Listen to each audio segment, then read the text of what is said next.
ছোট গ্রামে বাস করত এক দরিদ্র কৃষক, নাম তার রহিম। রহিম খুব পরিশ্রমী মানুষ ছিল। ভোর হলেই সে মাঠে চলে যেত, সারা দিন রোদে পুড়ে কাজ করত। তবুও তার ঘরে অভাব লেগেই থাকত। রহিমের ছিল একটি ছোট কুঁড়েঘর, তার সংসারে ছিল স্ত্রী আর একটি ছোট ছেলে। তারা অল্প খাবার খেয়েই দিন কাটাত। কিন্তু সেই গ্রামের সমস্ত জমি ছিল এক নিষ্ঠুর জমিদারের অধীনে।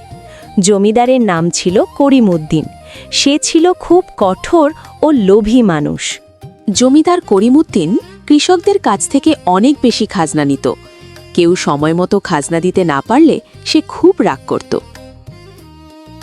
একদিন সে মন্ত্রীদেরকে নিয়ে মাঠে এলো টাকার জন্য।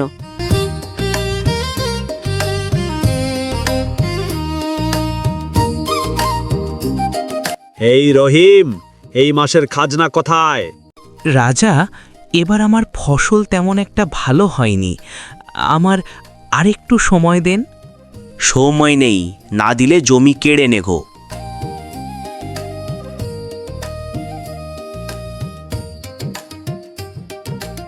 রহিম খুব চিন্তায় পড়ে গেল। সে জানত জমি চলে গেলে তার পরিবার না খেয়ে থাকবে।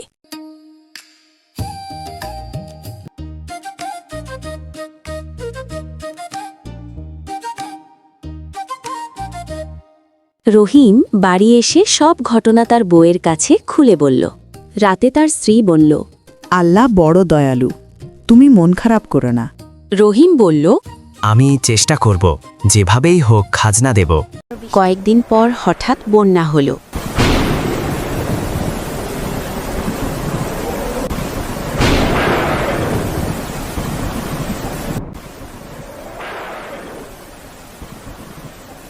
রহিমের সব ধান নষ্ট হয়ে গেল।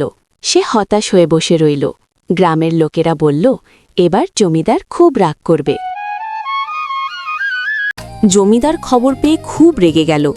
সে বলল, ফসল নষ্ট হোক আর না হোক, খাজনা তো দিতে হবে।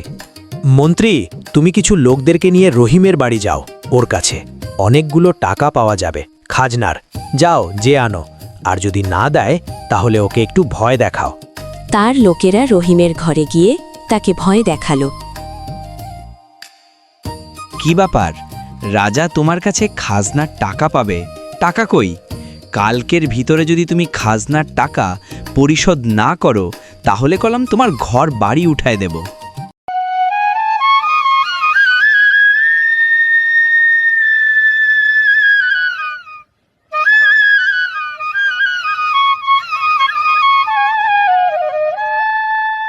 রহিম ভাবল, দেখি গ্রামের লোকেদের কাছে বলি কেউ আমাকে সাহায্য করে নাকি।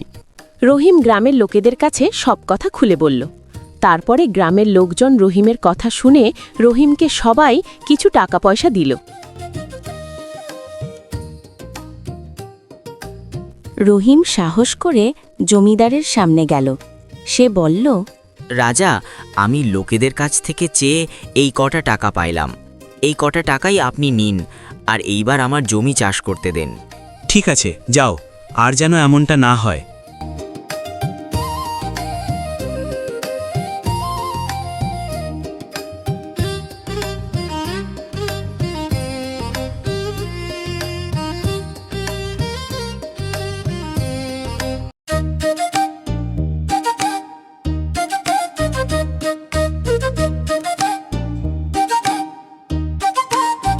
একদিন জমিদার মাঠে ঘুরতে গিয়ে দেখল রহিম এখনও পরিশ্রম করছে।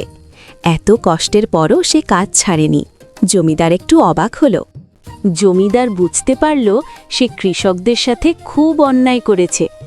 সে রহিমকে ডেকে বলল, আমি তোমার উপর খুব অন্যায় করেছি, মাফ করে দিও। আমার আর আজ থেকে তোমার আর খাজনা দেয়া লাগবে না।